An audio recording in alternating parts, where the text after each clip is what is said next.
তুমি বলো আগের দিনের কি এক্সপিরিয়েন্স ছিল বলো। অসাধারণ, কোনো কথা হবে না। অনেক দাদি মানে মানে কিছু কিছু মেকআপ আর্টিস্ট হয় যে কাজ করে, ও ইমোশন দিয়ে কাজ করে।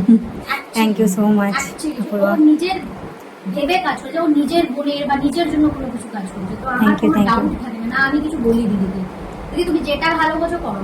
এন্ড আমার কাছে রেজাল্টটা আউটস্ট্যান্ডিং থাকে, মানে ইভেন বাইরে যারা গেস্টরা এসেছিল তারাও তোমার কথা জিজ্ঞেস করছিল, কোনো আমার কথা নেই। মেকআপ ঠিকঠাক ছিল, মানে এত যা গরম পড়েছে। অসাধারণ, একদম ইনট্যাক্ট মেকআপ ছিল, শাড়িও ইনট্যাক্ট ছিল, আমি কান্নাকাটি করার পরও আমার এই মেকআপটা ইনট্যাক্ট ছিল।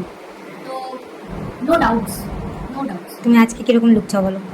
যেটা তুমি বললে খুব স্যাটেল লুক চাও, এটা এটা এটা সাটল লুক চাইছি, বিকজ আমার শাড়িটা খুবই সাটল কালার। একদম একদম। অপূর্বার ইচ্ছে অনুযায়ী ওর ফুল লুকটা দেওয়ার চেষ্টা করেছি, ওর তো ভীষণ ভালো লেগেছে। আর এটা হলো অপূর্বার ফাইনাল লুক। যদিও আমরা সেইভাবে কোনো ভিডিও নিতে পারিনি, ফুল লুকের ফটো নিতে পারিনি, কেন কি আসানসোলে কাজ ছিল আর ফেরাটা হেকটিক ছিল। টাটা।